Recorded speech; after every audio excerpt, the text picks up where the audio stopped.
Assalamualaikum warahmatullahi wabarakatuh. Perkenalkan, nama saya Dino Ramadan dari kelas 2001 C Ilmu Komunikasi dengan NIM 20307090.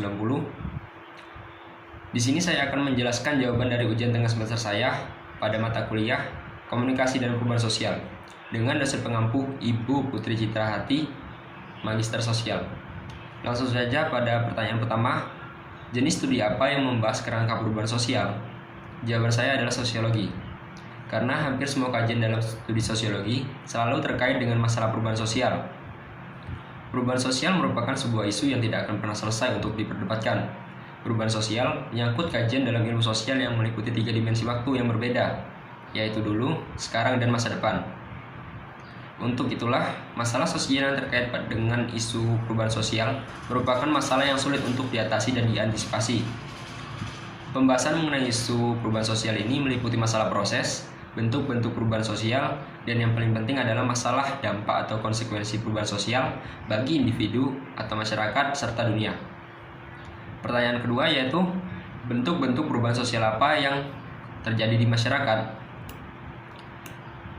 Yang pertama yaitu perubahan lambat. Perubahan lambat dibedakan berdasarkan waktu. Perubahan lambat biasa juga disebut dengan evolusi. Pada evolusi, perubahan terjadi secara alami dan tidak terencana.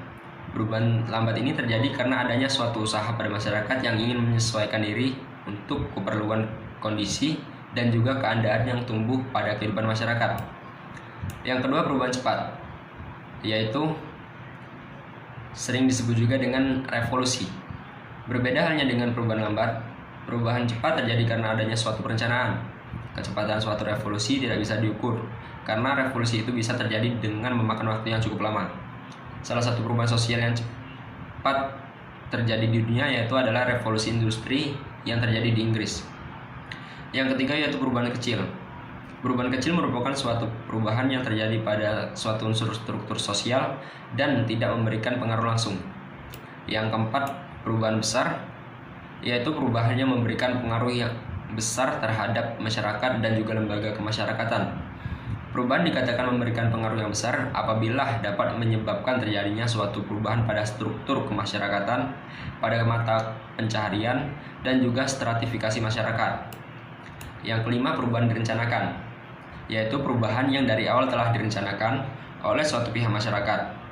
Adanya istilah agent of change atau agen perubahan.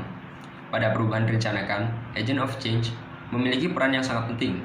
Agent of change yaitu istilah untuk seorang ataupun banyak orang yang mendapatkan kepercayaan untuk membawa sebuah perubahan pada suatu lembaga kemasyarakatan.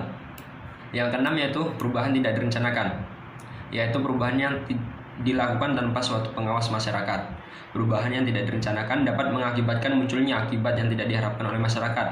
Perubahan yang tidak direncanakan terkadang tidak dapat ditebak kapan akan terjadi, karena perubahan tidak direncanakan di luar kehendak masyarakat. Pertanyaan yang ketiga, yaitu apa yang disebut hubungan sebab akibat atau cause and effect dalam perubahan sosial yang ada di masyarakat. Hubungan sebab akibat atau cause and effect merupakan perubahan yang terjadi pada suatu bidang yang memengaruhi perubahan pada bidang lain. Sebab akibat terjadinya perubahan sosial dapat terjadi karena beberapa faktor. Salah satunya adalah karena adanya penemuan baru.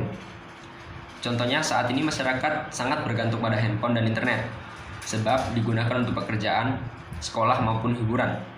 Saat ini handphone tidak hanya digunakan oleh orang dewasa saja, anak-anak sampai orang tua pun banyak menggunakan handphone. Akibat yang muncul dari penggunaan handphone secara terus-menerus pada semua kalangan yaitu kurangnya sosialisasi dan interaksi secara langsung yang dapat merenggangkan tali persaudaraan. Baiklah, itu tadi jawaban dari saya. Kurang dan lebihnya saya mohon maaf. Wassalamualaikum warahmatullahi wabarakatuh.